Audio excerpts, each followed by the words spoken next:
Hello everyone, welcome to your class, your future YouTube channel.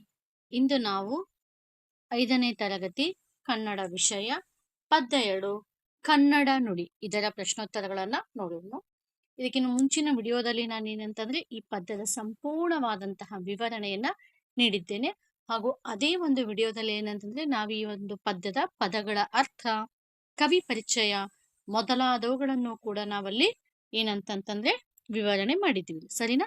So ಹೀಗಾಗಿ ನೀವೇನ್ ಮಾಡ್ರಿ, ನನ್ನ ಚಾನಲ್ಗೆ ಹೋಗಿ ಆ ಒಂದು ವಿಡಿಯೋವನ್ನ ನೋಡ್ಕೊಳ್ಬಹುದು.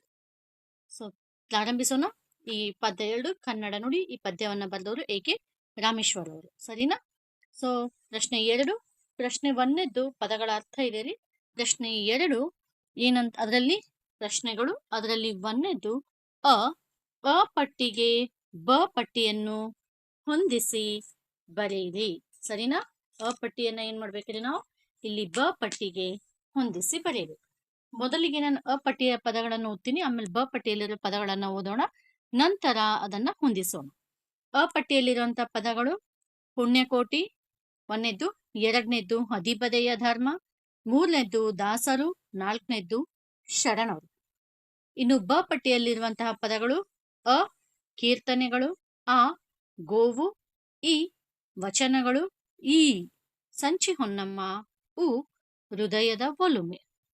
ಸೊ ಈಗಾಗಲೇ ಯಾರು ನನ್ನ ಈ ಒಂದು ಕನ್ನಡ ನುಡಿ ಪದ್ಯದ ಪಾರ್ಟ್ 1 ಭಾಗ 1 ನೋಡಿದ್ರಲ್ಲ, ಅವ್ರು ಬಹಳಷ್ಟು ಏನಂತಂದ್ರೆ ಈಸಿಯಾಗಿ ಸುಲಭವಾಗಿ ಈ ಹೊಂದಿಸಿ ಬರೆಯೋದನ್ನ ನೀವು ಮಾಡ್ಬಿಡ್ಬೋದು. ಸೊ ಪುಣ್ಯಕೋಟಿ ಗೋವು, ಆ ಹದಿಬದೆಯ ಧರ್ಮ ಇದು ಸಂಚಿ ಹೊನ್ನಮ್ಮ ಅವರು ರಚನೆ ಮಾಡಿರುವಂತದ್ದು, ಆಪ್ಷನ್ ಇ. ದಾಸರು ಕೀರ್ತನೆಗಳು, ಆಪ್ಷನ್ ಅ. ಶರಣರು ವಚನಗಳು, ಆಪ್ಷನ್ ಇ, ಸರಿನಾ? ಪುಣ್ಯಕೋಟಿ, ಗೋವು, ಹದಿಬದೆಯ ಧರ್ಮ, ಸಂಚಿ ಹೊನ್ನಮ್ಮ, ದಾಸರು, ಕೀರ್ತನೆಗಳು, ಶರಣರು, ವಚನಗಳು. ಬನ್ನಿ ಮುಂದೆ ಹೋಗೋಣ. ಅದರಲ್ಲಿ ಆ ಕೆಳಗಿನ ಪ್ರಶ್ನೆಗಳಿಗೆ 1 ವಾಕ್ಯದಲ್ಲಿ ಉತ್ತರಿಸಿರಿ.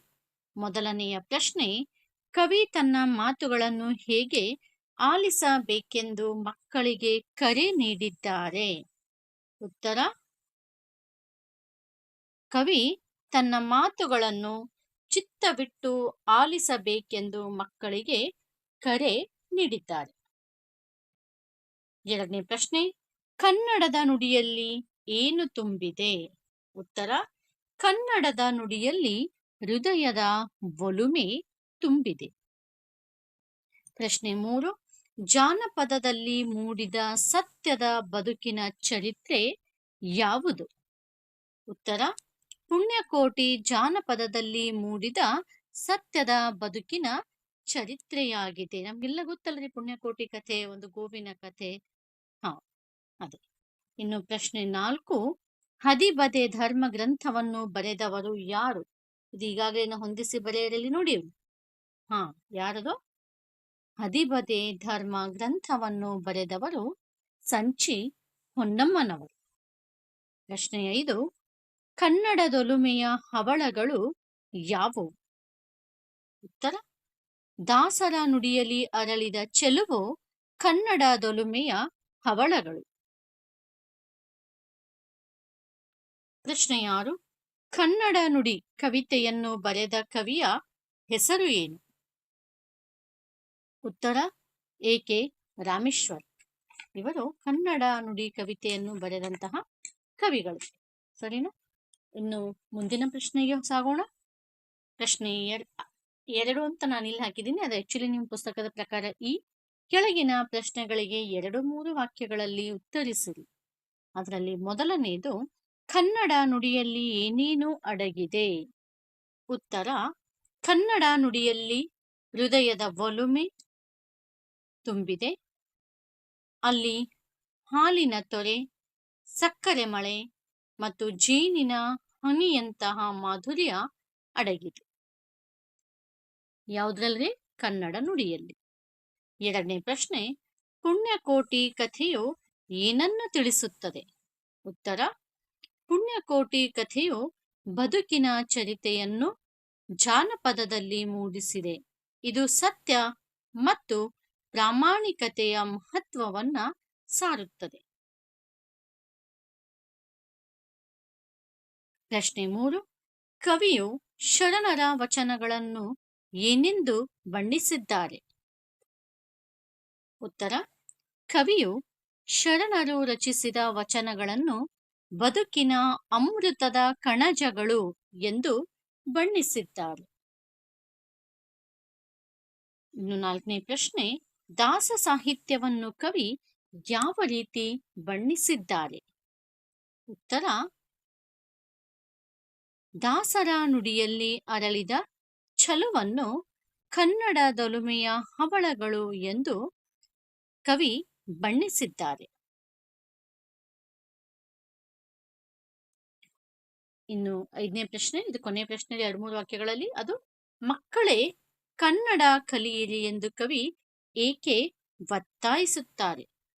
ಉತ್ತರ: ಬದುಕಿನ ಸಾರವನ್ನು ಅಂದ್ರೆ ತಿರುಳನ್ನು ಅರಿಯಲು ಮತ್ತು ನಮ್ಮ ನಾಡಿನ ಪುಣ್ಯದ ಭೂಮಿಯ ಸತ್ಯದ ಕಥೆಯನ್ನು ಬರೆಯಲು ಮಕ್ಕಳು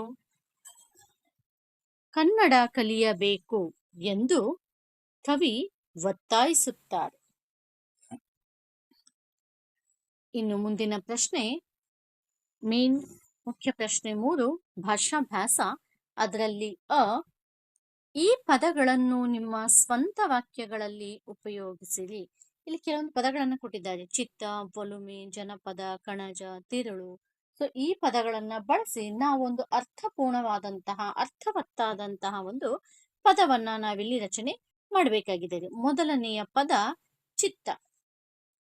ಇದಕ್ಕೆ ಉತ್ತರ: ಮಕ್ಕಳು ಚಿತ್ತ ಕೊಟ್ಟು ಪಾಠವನ್ನು ಆಲಿಸಬೇಕು. ಎರಡನೇದ್ದು ಒಲುಮೆ.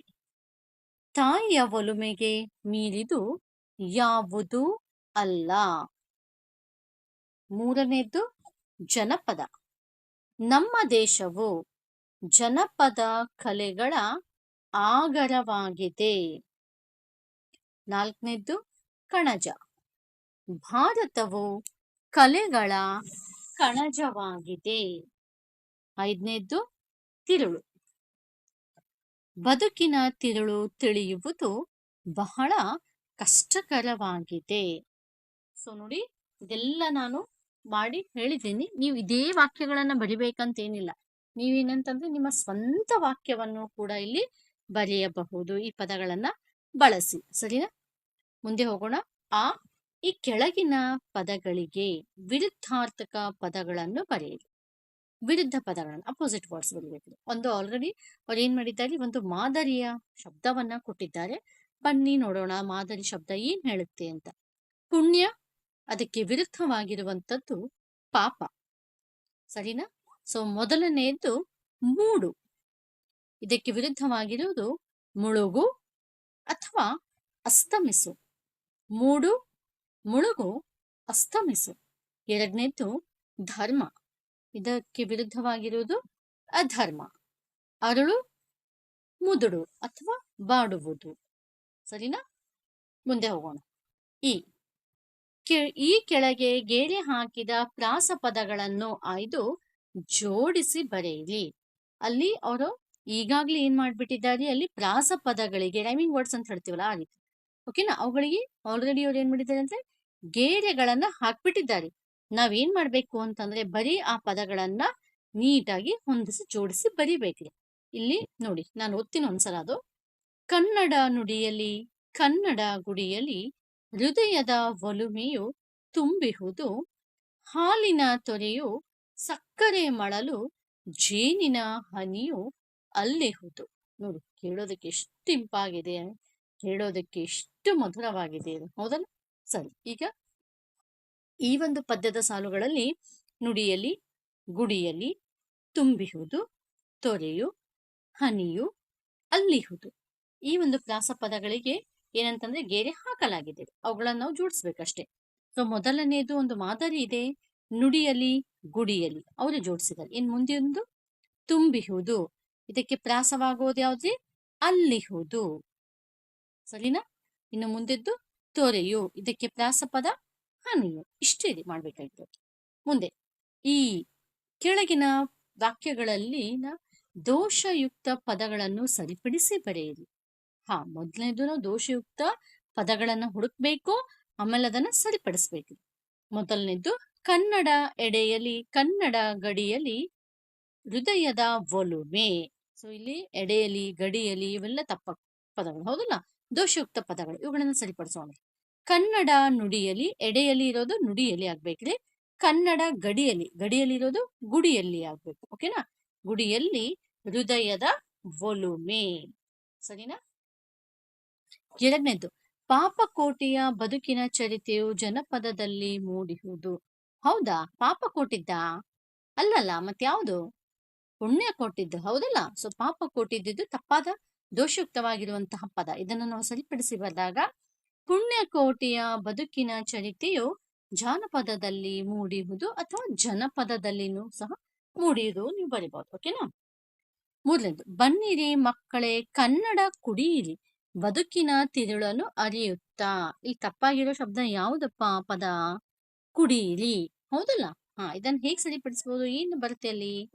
ಬನ್ನಿರಿ ಮಕ್ಕಳೇ ಕನ್ನಡ ಕಲಿಯಿರಿ ಬದುಕಿನ ತಿರುಳನ್ನು ಅರಿಯುತ್ತಾ.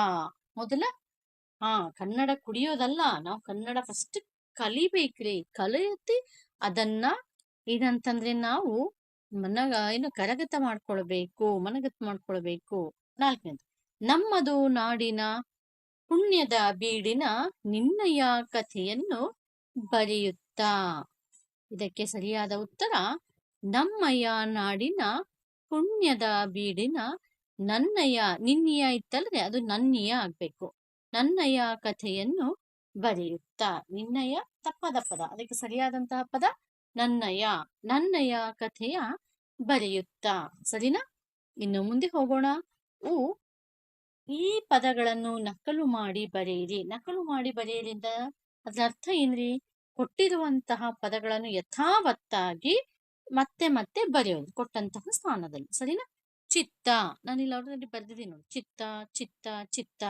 ಸಕ್ಕರೆ. ಮೂರನೇ ಪದ ಪುಣ್ಯ. ನಾಲ್ಕನೇ ಪದ ಅಮೃತ. ಐದನೇ ಪದ ನನ್ನಿ, ಹೌದಾ? ಆರನೇ ಪದ ಹೃದಯ. ಏಳನೆಯ ಪದ ಏನಿದೆ ಹೇಳಲಿ? ಒಲುಮೆ, ಹೌದಲ್ಲ? ಸೊ ಎಲ್ಲಾ ಪದಗಳನ್ನ ನೀವೇನ್ ಮಾಡ್ಬೇಕು ಅಂತಂದ್ರೆ ಯಥಾವತ್ತಾಗಿ ಮತ್ತೆ ಅದನ್ನೇ ನೋಡಿ ಯಥಾವತ್ತಾಗಿ ನೀವು ಬರಿಬೇಕು, ಹೌದಾ?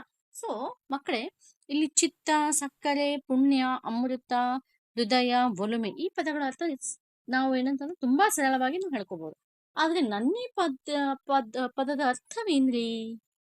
ನನ್ನಿ ಅಂತಂದ್ರೆ ಸತ್ಯ, ಪ್ರೀತಿ. ಪದ್ಯ ಓದ್ರೆ ಅದ್ರ ಪದಗಳ ಅರ್ಥ ಓದ್ಕೊಂಡ್ರೆ ನಿಮಗೆ ತುಂಬಾ ಸುಲಭವಾಗಿ ನೀವು ಕಲಿಬಹುದು. ಸರಿನಾ? ಇನ್ನು ಮುಂದಿನ ಪ್ರಶ್ನೆ, ಏನ್ ಹೇಳುತ್ತೀರಿ ಇದು? ಈ ಪದಗಳಿಗೆ ಏಕವಚನದ ರೂಪ ಬರೆಯಿರಿ. ಮಾದರಿ ಒಂದು ಕೊಟ್ಟಿದ್ದಾರೆ ಏಕವಚನ, ಅವ್ರು ಬಹುವಚನದಲ್ಲಿ ಕೊಟ್ಟಿದ್ದಾರೆ ಪದಗಳನ್ನು, ಅದನ್ನು ಏಕವಚನ ಬರಿಬೇಕು. ಅವ್ರಿಗೆ ಒಂದು ಮಾದರಿ ಕೊಟ್ಬಿಡ್ತಾರೆ. ಮಕ್ಕಳು, ಮಗು. ಮಗುಗಳು ಅಂತೀವೇನ್ರಿ ನಾವು? ಇಲ್ಲ, ಏನಂತೀವಿ? ಮಗು, ಮಕ್ಕಳು. ಕರೆಕ್ಟಾ? ಬಹುವಚನ ಮಕ್ಕಳು, ಏಕವಚನ ಮಗು. ಅದೇ ತರ ಗುಡಿಗಳು, ಗುಡಿ. ತೊರೆಗಳು, ತೊರೆ. ಮೂರನೇದ್ದು ಶರಣರು, ಶರಣ. ನಾಲ್ಕನೇದ್ದು ಹವಳಗಳು. ಸೊ ಅದು ಬರೋದು ಹವಳ. ಸರಿನಾ? ಸೊ ಇನ್ನು ಮುಂದಿನ ಪ್ರಶ್ನೆಗೆ ಹೋಗೋಣ ನಾವು. ಏನ್ ಬರುತ್ತೆ ಮುಂದಿನ ಪ್ರಶ್ನೆ ಅಂದ್ರೆ, ನಾಲ್ಕನೆಯ ಪ್ರಮುಖವಾದಂತಹ ಪ್ರಶ್ನೆ ಚಟುವಟಿಕೆಗಳು. ಅದರಲ್ಲಿ ಒಂದು ಸುಳಿವು ಪದ ಉಪಯೋಗಿಸಿ ಕವಿತೆ ಕಟ್ಟಿರಿ. ಸುಳಿವು ಪದಗಳು ಎಲ್ಲವರೆಯ ಸುಳಿವು ಪದಗಳು ಏನೇನ್ ಕೊಟ್ಟಿದಾರ? ಸುಳಿವು ಪದಗಳು ಅಂದ್ರೆ ಕ್ಲೂಸ್. ಏನೇನ್ ಕೊಟ್ಟಿದಾರ ನೋಡಿ ಇಲ್ಲಿ ಕೆಳಗಡೆ ಲಾಸ್ಟಿಗೆ. ಭಾಷೆ, ಉಸಿರು, ದೈವ, ಬೀಡು. ಸರಿನಾ?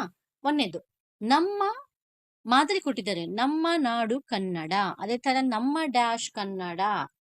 ನಮ್ಮ ಭಾಷೆ ಕನ್ನಡ. ನಮ್ಮ ಡ್ಯಾಶ್ ಕನ್ನಡ. ನಮ್ಮ ಉಸಿರು ಕನ್ನಡ. ನಮ್ಮ ಡ್ಯಾಶ್ ಕನ್ನಡ. ನಮ್ಮ ದೈವ ಕನ್ನಡ. ನಮ್ಮ ಡ್ಯಾಶ್ ಕನ್ನಡ. ನಮ್ಮ ಬೀಡು ಕನ್ನಡ. ಹೌದಲ್ಲ? ನೋಡಿ ಎಷ್ಟು ಚೆನ್ನಾಗಿದೆ. ನಮ್ಮ ನಾಡು ಕನ್ನಡ, ನಮ್ಮ ಭಾಷೆ ಕನ್ನಡ, ನಮ್ಮ ಉಸಿರು ಕನ್ನಡ, ನಮ್ಮ ದೈವ ಕನ್ನಡ, ನಮ್ಮ ಬೀಡು ಕನ್ನಡ. ಹೌದಲ್ಲ? ಇನ್ನು ಎರಡನೇ ಪ್ರಶ್ನೆ, ಪುಣ್ಯಕೋಟಿ ಹಾಡಿನ ಕಥೆಯನ್ನು ಕೇಳಿ ತಿಳಿದುಕೊಳ್ಳಿರಿ. ಸರಿನಾ? ಈಗೆಲ್ಲ ಯೂಟ್ಯೂಬ್ನಲ್ಲಿ ಅಲ್ಲಿ ಇಲ್ಲಿ ಎಲ್ಲ ಕಡೆನೂ ಪುಣ್ಯಕೋಟಿ ಕಥೆ ಇದೆ ರೀ. ನಿಮ್ ತಂದೆ ಕೇಳಿ, ನಿಮ್ ತಾಯಿ ಕೇಳಿ, ನಿಮ್ಮ ಅಜ್ಜ ಅಜ್ಜಿ ಯಾರಿದ್ರೆ ಕೇಳಿ, ಅವರಿಗೂ ಗೊತ್ತಿಲ್ಲ ಅಂತಂದ್ರೆ ಸಾಕಷ್ಟು ವಿಡಿಯೋಗಳಿದೆ, ನೋಡ್ಕೊಳ್ಳಿ. ಓಕೆ, ನೋಡ್ಕೊಂಡು ಅದ್ರ ಬಗ್ಗೆ ತಿಳ್ಕೊಳ್ಳಿ. ಮೂರನೇದು, ಶರಣರ ವಚನ ಹಾಗೂ ದಾಸರ ಕೀರ್ತನೆಗಳನ್ನು ಹಾಡಿರಿ. ತುಂಬಾ ಚೆನ್ನಾಗಿದೆ, ಹೌದಲ್ಲ? ಕನ್ನಡ ನಾಡು ನುಡಿಯನ್ನು ಕುರಿತು ನಿಮ್ಮ ಭಾವನೆಗಳನ್ನು ಟಿಪ್ಪಣಿ ರೂಪದಲ್ಲಿ ಬರೆಯಿರಿ. ಐದನೇದು, ಈ ಕೆಳಗಿನ ಪದ್ಯಗಳನ್ನು ಓದಿ ಇವುಗಳ ಭಾವಾರ್ಥವನ್ನ ತಿಳಿದುಕೊಳ್ಳಿರಿ. ನೋಡಿ, ಸುಲಿದ ಬಾಳೆಯ ಹಣ್ಣಿನಂದದಿ, ಕಳೆದ ಸಿಗುರಿನ ಕಬ್ಬಿನಂದದಿ, ಅಳಿದ ಉಷ್ಣದ ಹಾಲಿನಂದದಿ ಲಲಿತವಾಗಿಹುದು ಕನ್ನಡ ನುಡಿಯು. ಕನ್ನಡಮ್ಮನ, ಇದನ್ನ ಹೇಳಿದವರು ಯಾರು? ಮಹಲಿಂಗ ರಂಗ ಬರೆದವರು.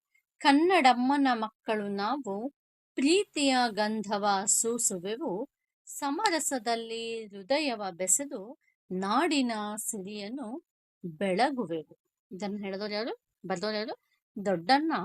ದೊಡ್ಡಣ್ಣ ಗದ್ದನ ಕೇಳಿಯವರು. ಸರಿನಾ? ಸೊ ಇದರ ಭಾವಾರ್ಥಗಳನ್ನ ತಿಳಿದುಕೊಳ್ಳಿ. ಒಂದ್ ವೇಳೆ ನಿಮ್ಗೆ ಗೊತ್ತಾಗಿಲ್ಲ ಭಾವಾರ್ಥ ಅಂದ್ರೆ ದಯವಿಟ್ಟು ನನಗೆ ಕಮೆಂಟ್ ಮಾಡಿ. ನಾನು ತಕ್ಷಣ ನಿಮ್ಗೆ ಏನಂತಂದ್ರೆ ಈ ಒಂದೆರಡು ಒಂದು ಸಾಲುಗಳದ್ದೇನದವಲ್ಲ, ನಾನು ತಕ್ಷಣ ನಿಮ್ಗೆ ಏನಂತಂದ್ರೆ ಭಾವಾರ್ಥದ ವಿಡಿಯೋ ನಾನು ಹಾಕ್ಬಿಡ್ತೀನಿ. ಸರಿನಾ? ಸೊ ಐ ಹೋಪ್ ನನಗನ್ಸುತ್ತೆ ಏನಂತಂದ್ರೆ ಕನ್ನಡ ನುಡಿ ಈ ಒಂದು ಪದ್ಯದ ಏನು ಸಾಲುಗಳಿದಾವ ಅಥವಾ ಏನು ಭಾಷಾ ಚಟುವಟಿಕೆಗಳಿದೆ, ಪ್ರಶ್ನೋತ್ತರಗಳಿದೆ, ಇದೆಲ್ಲ ತುಂಬಾ ಸಲೀಸಾಗಿ ನೀವೆಲ್ಲರೂ ಕಲ್ತು ಬಿಟ್ಟಿದ್ದೀರಾ ಅಂತ ಅನ್ಕೋತೀನಿ. ಸೊ ಈ ವಿಡಿಯೋವನ್ನ ಕೊನೆಯವರೆಗೂ ನೋಡಿದಕ್ಕೋಸ್ಕರ ಧನ್ಯವಾದಗಳು. ಈ ವಿಡಿಯೋದ ಮೊದಲನೇ ಭಾಗ, ಮೊದಲನೇ ಪಾಠದ ವಿವರಣೆ ಭಾಗ, ಪ್ರಶ್ನೋತ್ತರ ಭಾಗ ಎಲ್ಲವೂ ಕೂಡ ಆಲ್ರೆಡಿ ನಾನೀಗ ಚಾನೆಲ್ ನಲ್ಲಿ ಅಪ್ಲೋಡ್ ಮಾಡಾಗಿದೆ. ಸೊ ದಯವಿಟ್ಟು ನೀವು ಏನಂತಂದ್ರೆ ನನ್ನ ಚಾನೆಲ್ಗೆ ಹೋಗಿ ಆ ವಿಡಿಯೋಗಳನ್ನ ನೋಡಿ, ಹಾಗೂ ನನ್ನ ಈ ಒಂದು ವಿಡಿಯೋನ ಲೈಕ್ ಮಾಡಿ, ಶೇರ್ ಮಾಡಿ, ಅದರೊಂದಿಗೆ ನನ್ನ ಚಾನೆಲ್ ಅನ್ನ ಸಬ್ಸ್ಕ್ರೈಬ್ ಮಾಡಿ. ನನ್ನ ಚಾನೆಲ್ ಸಬ್ಸ್ಕ್ರೈಬ್ ಮಾಡಿದ್ದೆ ಆದ್ರೆ ಏನಂತಂದ್ರೆ ನಿಮ್ಗೇನಾಗುತ್ತೆ ಹೇಳಿ, ಮುಂದೆ ಬರುವಂತಹ ನನ್ನ ವಿಡಿಯೋಗಳನ್ನ ಈಸಿಯಾಗಿ ನೋಡ್ಕೋಬಹುದು. ಸರಿನಾ? So thanks for watching till the end. Thank you once again.